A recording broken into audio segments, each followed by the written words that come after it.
Hello and welcome to this video. Today I'm going to do something a bit different. I'm going to talk through my preparations for a 24-hour mountain bike race I'm doing this weekend. I'm going to run through some of my equipment choices and let you know why I've chosen what I've decided to go with. So this is all the stuff, well almost all the stuff, that I'm planning to take the 24-hour race. So my advice that I've received is to take more than you think you need.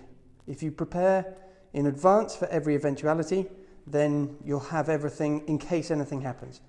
So I'm taking my full toolbox. The orange box is my toolbox and the one on top is my everyday tools that I need. I'm also taking a spare tyre and some bits and bobs in here, which are zip ties, clips. I've got some lube in there for my chain, gaffer tape. These could be important because your stomach goes through quite an ordeal during a 24-hour race. You're eating lots and lots of food. So having some antacid, these are Rennie, just in case you start feeling a bit rough, that could help save you during the race. I've got two different pairs of Oakley sunglasses, one with clear lenses for the night and one with darker lenses for during the day. I've got lights. This is my main light. This is an Exposure Max D. It's a very bright light and it's got lots of different functions that you can run on. Here at the moment we're going to have about 11 hours of darkness, so there are plenty of functions that this should last for 12 hours. Just in case it doesn't, I've got two backup lights. This is a Lezyne Super Drive. I've got another Lezyne light that has much more, is much brighter than this one. And that's just a backup in case I lose power on this one. I've got my Garmin and I've got a rear light just in case. For the Garmin, obviously it won't last 24 hours. So one of the other things I'm taking is a battery pack. My plan is to take this small power drive. This is 2,600 milliamp hours, and I'll plug this in to my Garmin and I'll sellotape this, or I'll electrical tape this to my stem as I'm going during the pit stop, and then this will actually charge while I'm riding around.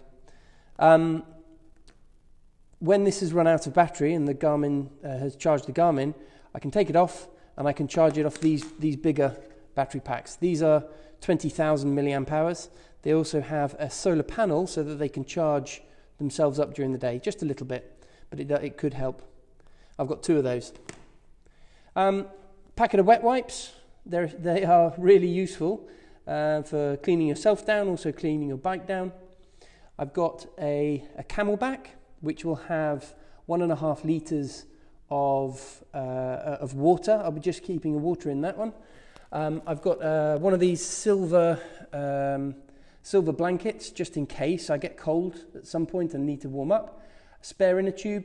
In the Camelback, I'll also have a spare inner tube and a pump and a gas canister, and tyre levers. Just in case I get a puncture, I am running tubeless tyres, which is why I've put the spare tyre in.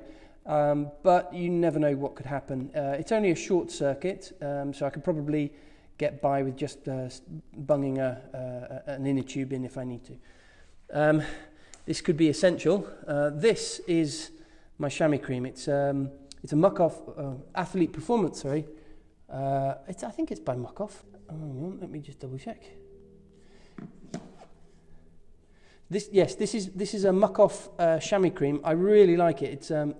It's got a nice scent to it, and it does the job. It works really well. This also is my preferred sunscreen. It's an alcohol-based product, so it doesn't leave any greasy residue behind. It dries on your skin very quickly, and it doesn't leave you feeling sticky afterwards. So it's one you can wear all day with no problems. Clothing-wise, I'm taking lots of spare clothes. I've got two long-sleeve jerseys, the two blue ones there. They're nice and warm in case it gets cold during the night. I've got two spare cycling jerseys, and I'll have a spare pair of bib shorts. 2 caps, because I always like riding with a casquette. Pair of socks. I've got long socks that come up to my knees, the compression socks. I think there's the X socks. I've also got some shorter socks. Long-fingered gloves, which are also windproof, and short-fingered gloves. Those are the Roubaix Castelli gloves, which are nice and padded. I've got my heart rate monitor. I'll be doing all my pacing off heart rate. I have just changed the battery in that, because you should always make sure that everything is ready to go and there's no chance of any batteries of any of your equipment running out mid-race, because it's a bit of a pain to change it mid-race.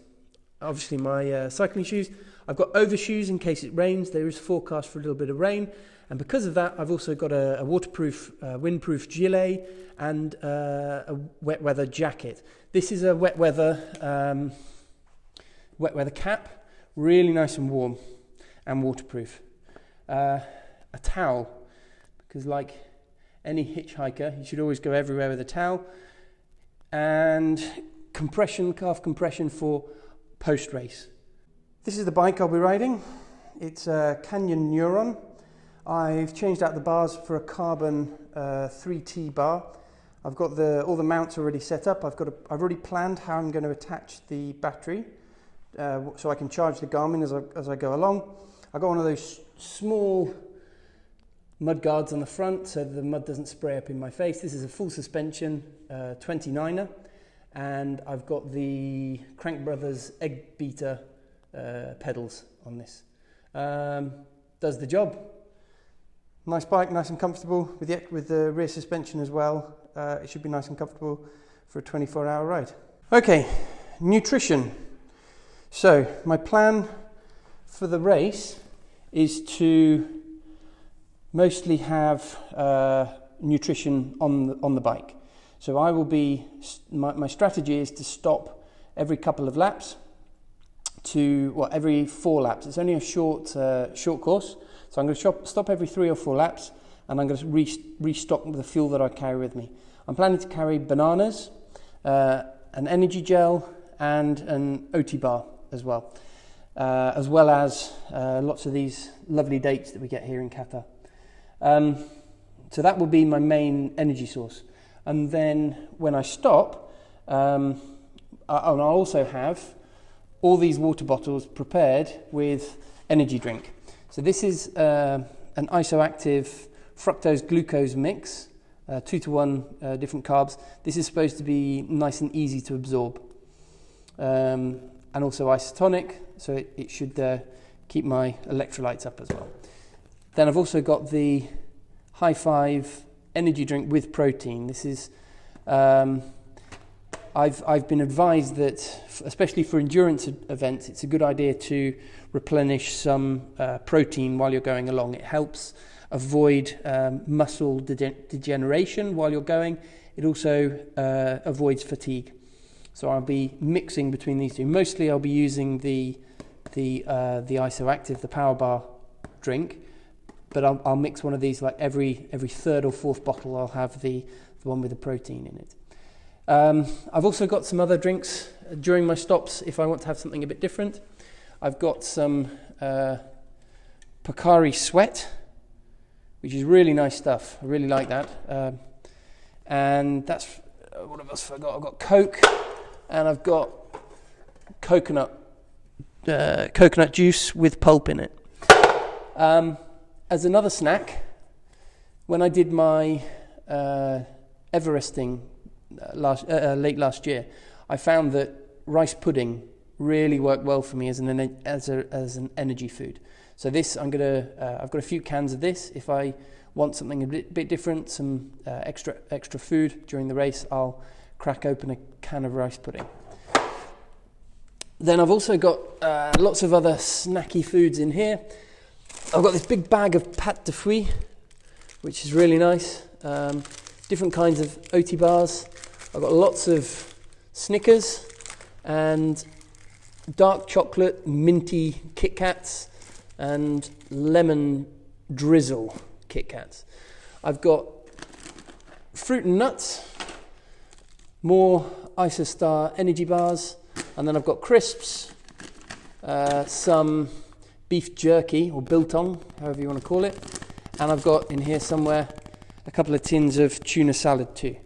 So it's a hell of a lot of food, and much more than the calories I'm actually going to burn during the race. But the important thing is to have a variety. So I don't want to get bored of any one thing. You'd never know what your taste buds are going to do during a 24-hour ride. So having a variety should make all the difference. I'm also going to pack a box of croissants. I'm going to take half a dozen boiled eggs, loads of bananas, and some apples. Another thing I found when I was doing my Everesting, it took me 10 hours. And also when we did the north-south ride, which was a 220 kilometer ride from the bottom to the top of Qatar. One of the things I found is that eating sugary things all the time just made me feel ill. So having something crisp and slightly acidic like an apple really helped cut through all that, and was exactly what I wanted at the time. So I think that's probably going to help me out a bit during the race as well. So that's everything I'm packing. Obviously it's a lot more than I need. I'll do a follow-up video to let you know what I didn't need. How much extra do I really have, and what I would do differently next time. I'll let you know how it goes. Put your suggestions about what I should take in the comments below. Cheers, bye.